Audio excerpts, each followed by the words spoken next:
Student, आज 8th class के लिए वीडियो है। 8th क्लास में जो कंटिन्यू चैप्टर पढ़ रहे हैं उसका नाम है square and square roots. Square and square roots पर बहुत सारा वीडियो जो है जा चुका है। स्क्वायर रूट्स हम लोग कैसे निकालते हैं, फैक्टराइजेशन मेथड से कैसे निकलता है, लॉन्ग डिवीजन मेथड से कैसे निकलता है, ये जो है बता दिया गया है। आज जो हम लोग सीखेंगे कि स्क्वायर रूट्स जो है अगर डेसिमल फॉर्म में है तब स्क्वायर रूट्स हम लोग कैसे फाइंड करेंगे। अगर हमारी संख्या जो है डेसिमल के फॉर्म में है तो जब संख्या डेसिमल के फॉर्म में रहेगा तब स्क्वायर रूट्स हम लोग कैसे फाइंड करेंगे। अब जैसे यहाँ जो है नंबर्स दिया हुआ है 1.69 डेसिमल के फॉर्म में दिया गया है और इसका स्क्वायर रूट निकालना है।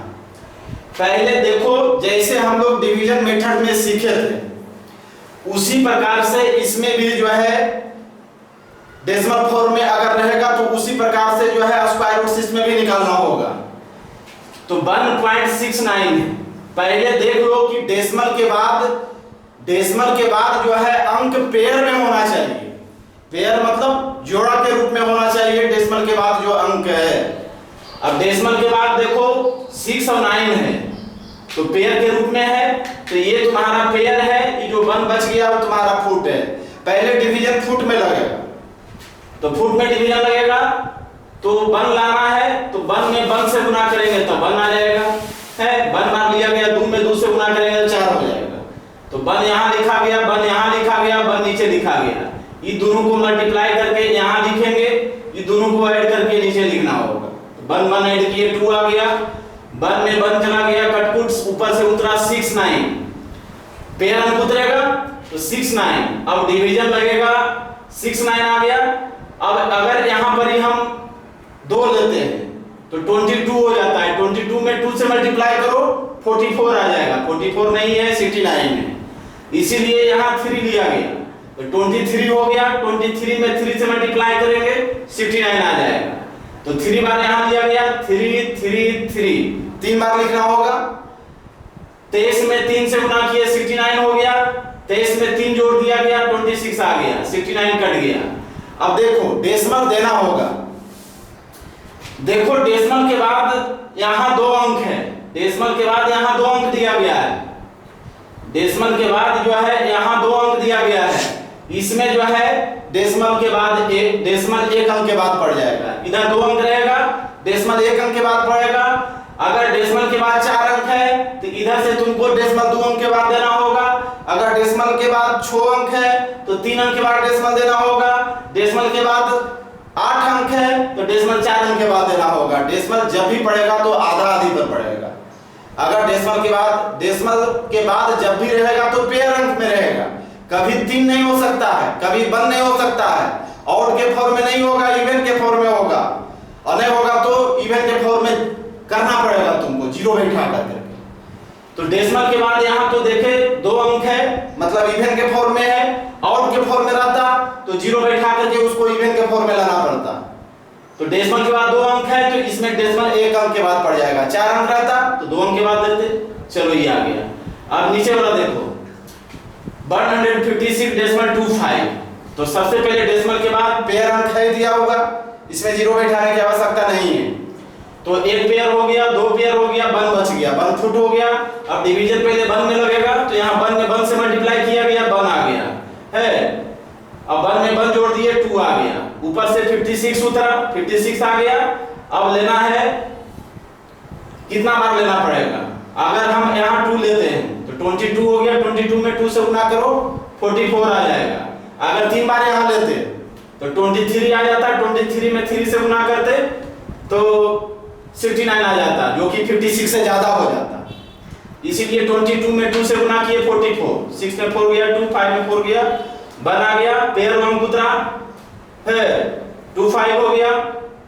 अब देखो 2 यहाँ जो है 2 यहाँ लिखा गया, यहाँ लिखा गया नीचे, ये दोनों जुड़ गया तो ये 24 हो गया। तो 24 आया। अब देखो कितना बार लिया जाएगा, तो लास्ट में देख लेना 5 रहेगा तो 5 बार लेने में ज्यादा संभावना रहता है, इसलिए 5 यहाँ लिया गया, 5 यहाँ लिया गया। तो 245 में 5 से मल्टीप्लाई कर दिए तो 1225 आ गया। 5 इसमें ऐड कर दो, तीन बार लिखा जाएगा, एक बार, दो बार, तीन बार। 245 में 5 से मल्टीप्लाई की, यहाँ लिखे 5 ऐड कर दिए इसमें। चलो 5 ऐड हो गया ये। अब देखो डेसिमल के बाद इसमें कई अंक है? 2 अंक है, तो दाहिना तरफ से डेसिमल का 1 अंक के बाद बैठा देना है। तो यहाँ आ गया 12.5, ये निकल गया। अब यहाँ देखो डेसिमल 2916 है और इसका जो है स्क्वायर रूट निकालना है। पहले देखो डेसिमल के बाद पेयर के फॉर्म में है कि नहीं, तो 1 2 3 4 पेयर के फॉर्म में है। एक पेयर हो गया, 2 पेयर हो गया। पहले पहला पेयर में डिवीजन लगेगा, पहला पेयर 29 है, तो 5 बार ले लिए, 5 में 5 से गुना करेंगे 25, 6 बार लेंगे तो 36 आ जाएगा।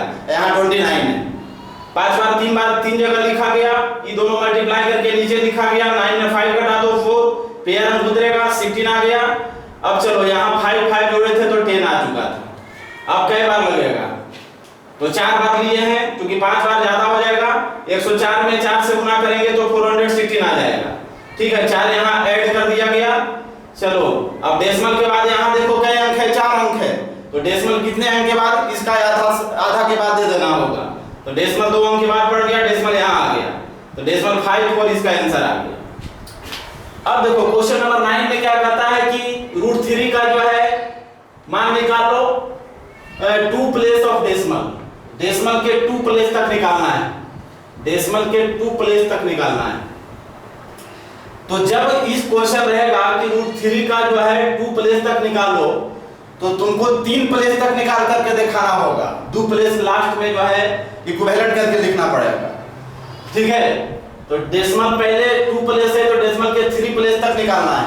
अब डेसिमल के 3 प्लेस निकालने के लिए डेसिमल के बाद जो है 6 अंक रहना चाहिए, तो आधा के बाद उसका अंक डेसिमल पर देना होगा। तो डेसिमल के बाद 6 अंक, तो 1 पेयर बनाए, 2 पेयर बनाए, 3 पेयर बनाया गया। 3 पेयर बन गया, 1 पेयर, 2 पेयर, 3 पेयर। अब डेसिमल के बाद 6 अंक है, तो 3 अंक के बाद डेसिमल देना है, डेसिमल प्लेस तक निकालना है, और 2 प्लेस तक जो है इक्विवेलेंट करके लिखना होगा यहाँ। तो देखो यहाँ डेसिमल के बाद 6 अंक दे दिया गया है। अब पहले पेयर बैठा दिया गया, 3 फुट हो गया, डिवीजन किए हम, 1 लिए, 1 2 से हो जाएगा, 2 दूनी 4 बढ़ जाएगा, 1 बार लिए, 3 में से 1 गया, 2 आ गया, पेयर अंक उतरा, 200 आ गया। अब 27 में 7 से गुना किए, 189 आया, घटा दिए इसको, 7 जोड़ दिया गया, 34 हो गया। अब ऊपर से पेयर अंक उतरा, 00 हो गया, उसके बाद 3 बार लिया गया, तो 343 में 3 से मल्टीप्लाई किए, 1029 आ गया, इसको घटा दो, 71 आ गया, 3 जोड़ दिया गया, 346 आ गया, फिर पेयर अंक उतरा है, अभी 2 बार लिया गया है, 2 बार लिया गया है। अब गुना कर दिए तो 6924 आ गया, घट गया। डेसिमल के 3 प्लेस तक निकाल दिए, अब इसको इक्विवेलेंट करेगा तो 1.73 आएगा। डेसिमल के 2 प्लेस तक निकला हुआ है।